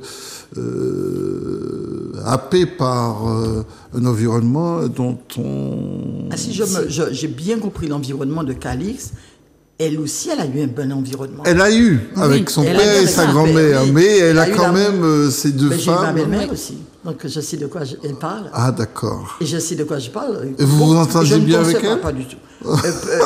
C'est le stéréotype des belles-mères. Bon, c'est pas grave. Et je comprends Calixte, c'est ce qu'elle dit. Ça veut dire que je suis pas là où je la rejoins. Et c'est pas... Je ne pense pas que sa blessure soit traumatisante. C'est pas un trauma, selon moi. C'est toi le psychologue, mais c'est une blessure. On ne peut pas... C'est une le blessure, corps, comme- oui. Ah, bien Parce sûr. qu'elle n'arrive pas encore à pardonner. Hein. Mais c'est c'est une blessure, difficile. mais c'est C'est difficile, elle le dit. difficile. Oui. Mais c'est pas un trauma. Je veux dire que ça n'empêche pas de vivre. Oui. Elle identifie, parce que c'est une blessure, bon, c'est vrai qu'elle pourrait se cicatriser. Moi, je pense qu'elle est en train de le faire, mais c'est pas une blessure béante, une blessure saignante qui fait que ça parce que c'est ça, en fait, selon moi, les handicaps, c'est quand la chose vous empêche d'évoluer, de vivre et même de vous épanouir et d'être pas toxique envers votre environnement. Est-ce Mais que tu as rencontré des personnes pour qui ça a été véritablement, comme tu dis, un handicap, c'est-à-dire qui n'ont pas pu, parce que Non. ton histoire est extrêmement optimiste et à la limite presque angélique. Tellement elle est belle, mais il y a quand même des femmes ou des hommes, des personnes qui n'ont jamais su sortir de cette blessure de manque de mère. Tu les as pas rencontrés dans ton parcours quand tu as construit cette... Moi, je ne m'en suis pas. Je n'ai pas dit que ma mère. Enfin, je voudrais bien. Mais comme elle dit d'ailleurs, sa mère est toujours là. On vit avec ses blessures. On vit avec des choix. Et on vit avec des blessures. En fait, pour moi, c'est vrai que je ne suis pas psychologue, mais je pense arrête que... de dire ça. Non, mais c'est important. Pourquoi on veut croire que les gens ne sont que joie? Même les gens bienveillants, ils vivent... C'est justement la manière de vivre avec sa blessure qui fait qu'on est quelqu'un. C'est justement que ne pas rejeter ses blessures sur les autres, ne pas vouloir infliger à l'autre la même blessure, etc., qu'on est positif. C'est pas de ne pas avoir de blessure, c'est pas de ne pas tomber qui fait qu'on n'est pas courageux. C'est de comment on va se relever. Non, Mais on ne peut pas penser les blessures. Mais Tu penses il y a qu'une des blessure comme celle-là... mais elle elle l'a pensé, c'est-à-dire que elle l'a pensé, c'est-à-dire qu'elle sait qu'elle en a eu une et que elle se positionne, elle marche, elle agit avec d'autres valeurs, mais comment En fait, je peux elle dire ça? n'oublie pas. Elle Elle n'oublie n'oublie pas. pas, mais elle a ça ne- appris à vivre vivre avec. avec. Et c'est vrai que des gens comme nous, on nous voit, elle n'a pas de problème, mais on souffre, mais une blessure. une douleur intérieure qui ressort plus à certains moments. Par exemple, à la fête des mères, à des moments Alors là, comment vous êtes dans ce genre de... On a tellement, on a pris l'habitude de vivre avec. Oui. On évite certains endroits, on évite d'écouter certaines Parce qu'il y a une choses. pression commerciale hein, sur... Oui, mais la pression de la Saint-Valentin, de la fête, même de Noël, qui parle de tout. La pression commerciale se joue de toutes nos coutumes. Ah, mais c'est clair. La fête des mères. Moi, j'aime c'est pas. pas un jour, c'est On vrai. a déjà fait mais c'est pas un l'émission. jour, c'est pas non plus. Voilà.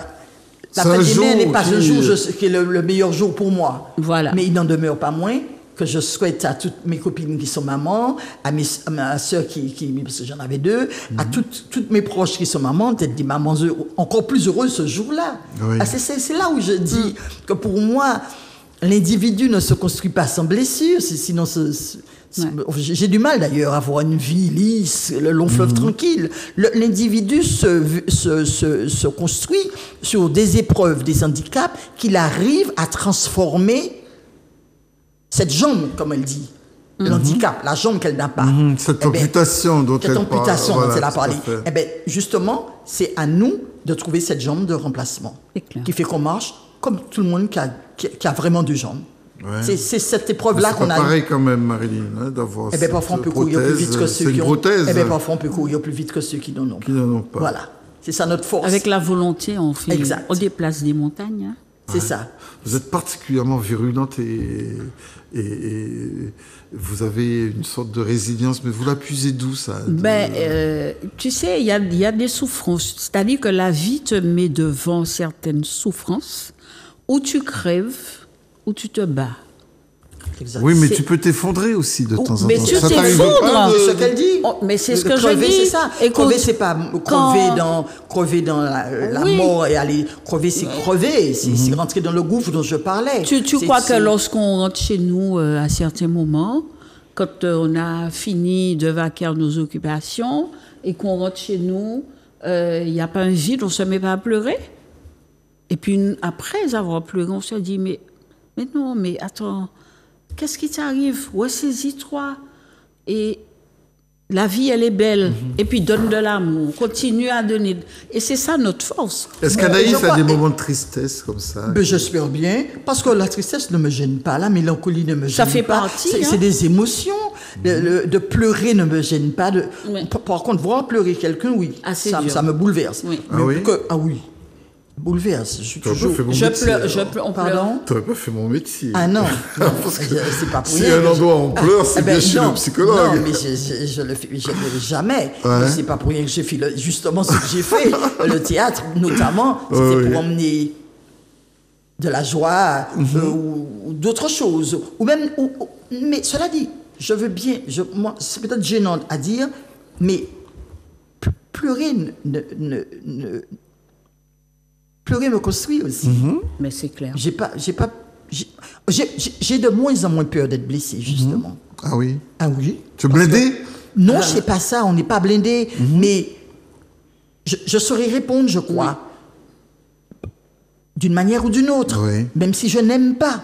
Parce que je pense que la toxicité des gens il peut être terrible, mais je ne sais pas comment expliquer ça. Je veux dire que on est dans une société. Voilà, j'ai l'impression aussi qu'on est dans une société où pleurer, se dire qu'on est. On ne va pas le dire à tout le monde, mais déjà exprimer de la tristesse, exprimer de la mélancolie, exprimer un blues, c'est déjà une défaite, une horreur. Et les gens sont tellement méchants que- C'est vrai. Oui. Non, mais je dis bien, pas n'importe qui. Oui, c'est clair. Et ça te pousse à rentrer en On a toi. une des choses. carapace, et Non, puis oui, elle est on là, hein. pleure, on a une carapace, mais on est issu des Oui. êtres humains sans carapace aussi parfois. Le crabe lui-même se défait de sa carapace pour pouvoir. Mais qu'est-ce qu'on pourrait dire à des personnes? Parce que là, vous êtes quand je vous rappelle, hein, comme on m'appelait d'ailleurs souvent dans une autre île où j'exerçais mes fonctions, Mossofela, c'est comme ça qu'on m'appelait, Mossofela, où vous aurez compris que c'était dans une île plutôt de... J'ai l'Orient. compris, on a Voilà. compris. C'était à Saint-Martin. Ouais. Et, mais on n'est pas tous des Mossofais. Mais moi, Et je donc, veux pas. Mais Fred, je veux pas être Mossofela. C'est ce que je viens de te dire. Je veux être humaine, tout simplement humaine. Ouais. Et c'est pour ça que la blessure c'est. Que veut dire, comment s'expliquer? La blessure fait partie du package, Voilà. Fred. Voilà. Il y a des blessures dont on sait vrai qu'on pourrait se dispenser, mais on les a données. Maintenant, qu'est-ce que je fais avec? On les assume. Je ne connais pas, toi le psychologue, les blessures que tu rencontres, me semble-t-il, sont celles que le blessé n'arrive pas à guérir. oui, C'est bien clair. sûr, Mais qui sont trop nous- vives nous- dans leur espace psychique. Voilà. Mais nous, on ne dit pas qu'on n'a pas eu de blessure. On dit simplement qu'on arrive à vivre avec, à les soigner parfois, à les cautériser parfois, ou bien à vivre avec. Ouais. Mais on dit, parce que je ne connais pas de vie sans blessure, C'est vrai. sans pleurs, sans chagrin, sans joie. C'est quand elles t'handicapent qu'elles sont trop mal. Oh, regarde, quand je faisais du théâtre, le trac ne m'a jamais laissé. Mais le trac, finalement, j'ai appris qu'il est comme le cholestérol. Il y a le bon trac et le mauvais trac. Absolument. Le trac, il est bon parce que personne n'est fait pour faire du théâtre. Donc forcément, tu es dans un univers qui n'est pas le tien. Donc forcément, tu as un doute de pouvoir et de ne pas être sûr de ce que tu vas donner. Mais à partir du moment où quand tu rentres en scène, ton premier mot, il est parti, c'est un beau tract finalement. Tu vois? Donc, et dans la vraie vie, c'est comme ça. C'est-à-dire qu'il faut se lancer, faire fi de ses blessures en se disant, bon, allez, hop, on vit avec. C'est pas ça non plus que psychologue, c'est pas ça que je dis. Je dis, non. Alors, reformuler très cher. Je dis pas qu'il faut faire fi. Je dis, je dis qu'il ne faut surtout pas idéaliser la vie, c'est ça que je dis. Oui. Je dis pas qu'il faut faire fi. C'est pas Faire fi, c'est du déni. C'est ça le faire fi. Non, je veux pas. Je ne fais ni de déni, ni pour mes joies, ni pour mes amours, ni pour mes amitiés, ni pour mes rencontres, ni pour mes blessures, ni pour celles que j'ai infligées aussi. Il n'y a pas de déni. Moi, je pense que quelqu'un est responsable, devient mature, même si j'ai gardé beaucoup de l'enfance, beaucoup, mais devient mature, quand elle sait gérer, tant soit peu, ses joies, ses blessures, et ne pas surtout importuner les autres avec, mais vivre avec, les gérer, et ne pas faire de déni. En tout cas, j'ai l'impression, Marilyn, que ce parcours a renforcé ton empathie, parce qu'on peut reconnaître ça à notre Marilyn Ampigny, cette empathie qu'il a amené parfois à accompagner des personnes dans de très grandes souffrances. Je ne vais pas réaviver ça, mais en tout cas... parce qu'on se connaît depuis longtemps. Voilà, on connaît ton empathie. Mais en même temps, quel discours, parce qu'on n'est pas loin de terminer l'émission, vous voyez comment ça passe vite, quel discours peut-on porter à ces personnes qui, comme Calixte, et puis d'autres qui ont peut-être pas voulu exprimer leur souffrance de manque de mère quelque part, et de manque prématuré de mère. Parce que comment peut-on amener les personnes à porter... J'aime bien, on est carrément... alors là, aujourd'hui, Grégory nous envoie les... je sais pas, il nous a... Il y a quelqu'un... Il ne nous a pas prévenu. Non, c'est bien, c'est bien. C'est bien, comme ça nous permet de sortir... du confort. Comment vas-tu? Bonsoir, Fred. Bonsoir. Oui, c'est Bruno. Oui, c'est ça. Ton téléspectateur fidèle. Mais c'est moi. Psychose. J'aime la fidélité, tu sais, c'est rare. Ah oui, c'est rare dans ce bas monde. Je l'aime aussi, Fred, et tu la mérites. Merci. Puisque tes émissions sont toujours de qualité. Alors, permets-moi de saluer Grégory, qui est à la technique, et Mano, le boss de Zouk TV, oui, ainsi que les téléspectatrices et téléspectateurs de Psychose. Et bien sûr, de saluer tes deux invités, parce que je réponds tout de suite à ta question. Oui, Monsieur Galva, on peut vivre et réussir sa vie sans maman.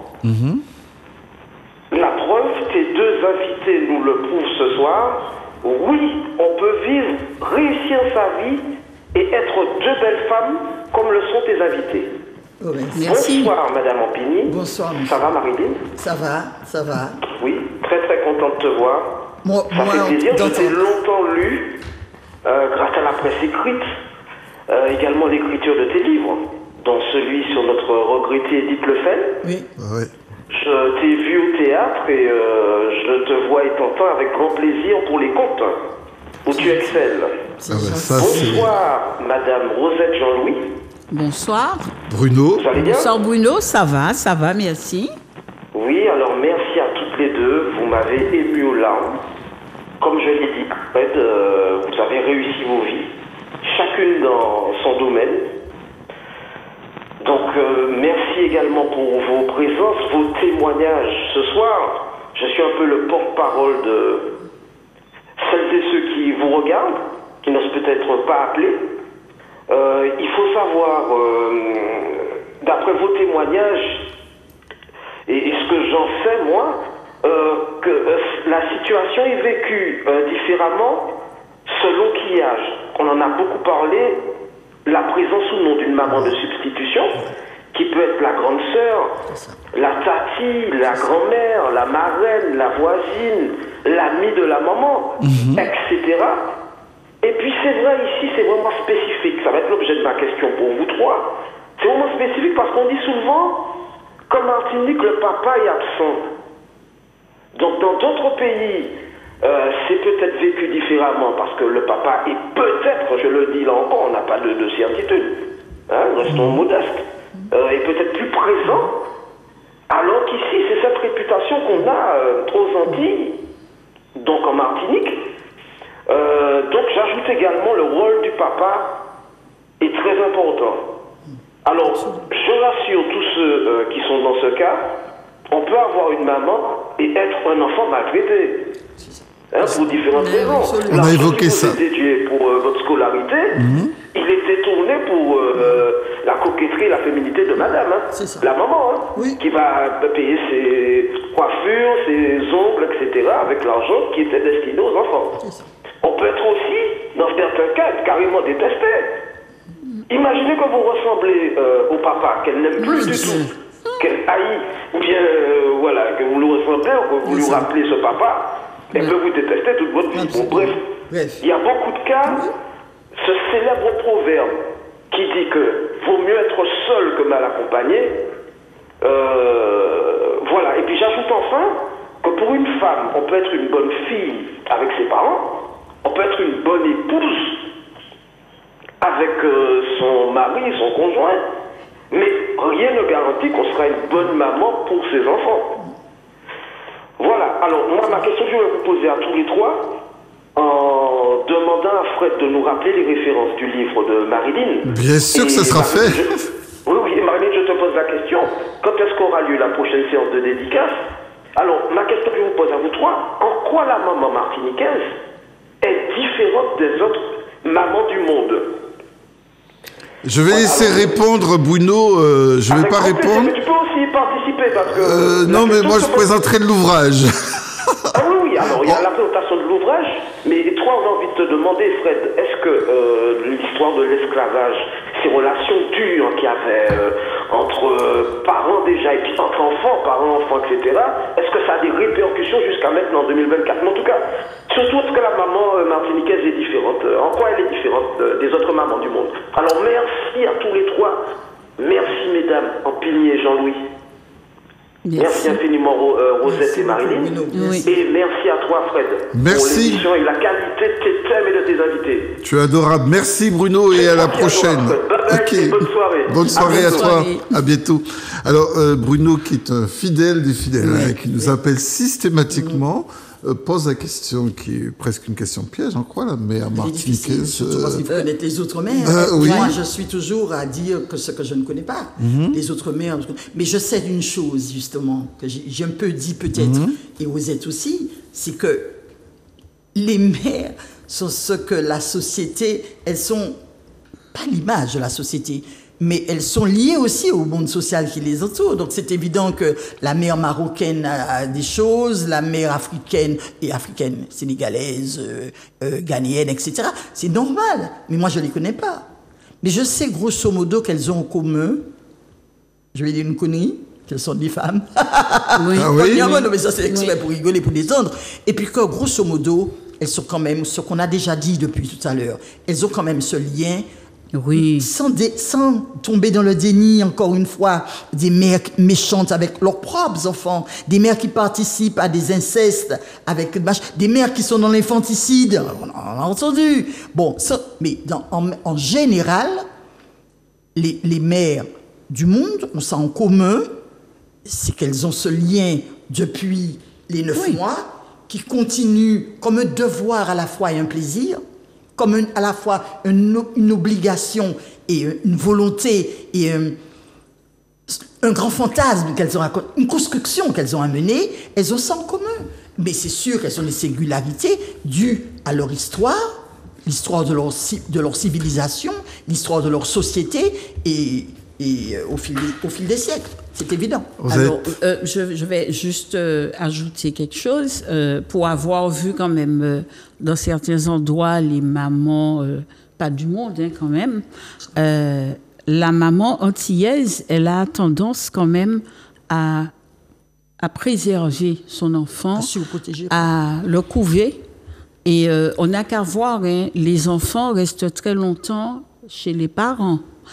Tandis qu'en Europe, Eh ben, tu as 15, Tanguy, on les tu filme, as on traite le film 15, Tanguy. tu as 15, 16 ans, 17 ans, débrouille-toi, prends ton indépendance, voilà. Et, Alors, je sais pas si Mais en même temps, c'est pas tout à fait. Tu vois, Rosette, pour une fois, je vais te dire pourquoi. Oui. Tu prends les humoristes juifs, par exemple, Bedos, les humoristes, oui, juifs. Leur truc, c'est leur maman, hein. Ah oui, Maman, la écoute, maman. la maman. Ah oui, La il y a maman une jolie juive, blague que les juifs eux-mêmes racontent sur le bon Dieu. C'est pour comment on sait qu'il est juif. Oh, tout le monde dit non, il est palestinien, il est ceci, il est cela. Il dit non, il est juif, il y a une chose immanquablement qui te fait comprendre qu'il est juif. Mais c'est parce qu'il est resté 33 ans chez Marie. Absolument. Écoutez, on va peut-être mettre terme pour, bien sûr, pour présenter, j'espère que je ne bouge pas trop, Greg, et que on peut voir l'ouvrage Un cœur au bord des yeux, le tout dernier ouvrage de Marilyn Ampigny qu'on trouve dans toutes les bonnes librairies de notre pays, et ça je vous invite vraiment à en prendre, c'est pas cher déjà, et puis il a le mérite d'être facilement lu, et puis c'est une histoire qui va, comme l'a montré Bruno, et forcément vous émouvoir. Donc, à lire Un cœur au bord des yeux. De toute façon, c'est le carême, pani zouk, pani aïe. Vous pouvez lire pleinement. Voilà. La séance de dédicace, c'est quand et voilà, il a demandé ça. Sans doute le 8 mars, au Diamant, à la boutique Nomade, à la rue Justin-Roch, le bout de la rue Justin-Roch. D'accord. Tu as choisi le 8 mars par hasard? C'est lui. Je c'est pense que pas par hasard. Très bien. Parce qu'à la fois, je suis une femme écrivaine et que l'héroïne, c'est une héroïne. Très bien. En tout cas, un grand merci, Marilyn, d'être venue nous partager cette expérience. Un grand merci aussi à toi, Rosette. Merci à Calixte et à Bruno, ces personnes qui ont eu à nous témoigner de leur expérience et leur point de vue sur cette question. Ben oui, finalement, on a l'impression, déjà en vous voyant, que la construction identitaire, elle peut se faire et se parfaire en l'absence de maman. Et ça, c'est un message très, très optimiste que vous envoyez ce soir. Merci aussi à Grégory pour son assistance technique, sa réalisation. On se retrouve, si Dieu veut, le mois prochain. Prenez bien soin de vous. À bientôt.